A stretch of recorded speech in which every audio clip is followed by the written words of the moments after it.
Болады ғой енді бір балалар өмірде жолы болмайтын неудачник дей ма? Сондай бір жігіт екен да. Үйленеді ғой. 2 айдан кейін ажырасып кетеді.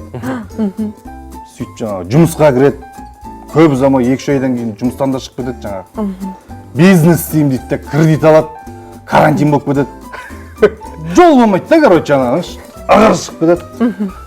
Аэропортқа барып, басым ауған жаққа ұшам дейді ғой. Любой жаққа билет беріңізші дейді. Алады жаңағы. Ұшып баратыр екен самолетпен. Двигатель отказ береді ғой самолеттен. Татамо неудачник. Татамо жол болмайды да жаңағы. Сөйтіп жаңағы стюардесса ма жаңағы спасательный не таратып атады ғой жаңағы Тынық мұхитының үстінде ұшып баратыр екен да. Нан киіп алыңыздар, қазір жаңағы анау біз Тынық мұхитына түсеміз, сол кезде кішкене тірі қалуға возможность бар дегендей. Именно жаңағы жігіт келген кезде спасательный бітіп қалады ғой. Жетпей қалады ғой.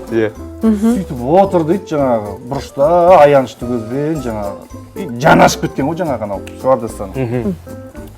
Ағай, анау свисток десеңіз дауыс шығарады.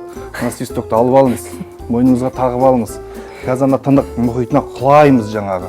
Бәрі енді спасательный судың үстінде болады. Сіз по-любому судың астына кетесіз. Сол кезде анау акула сізді жейіндеп келе жатқан кезде мынаны ысқырсаңыз, анау дыбыстан акула қорқып қашады дейді ғой. Сөйтсең жігіт, жоқ керек емес деп айтады дейді свисток. Не болды, не үшін десе, маған келе жатқан акуланың по-любому құлақ естімейді. Құдай сақтасын, ондай болмай ақ қойсын. Аман жүрейік.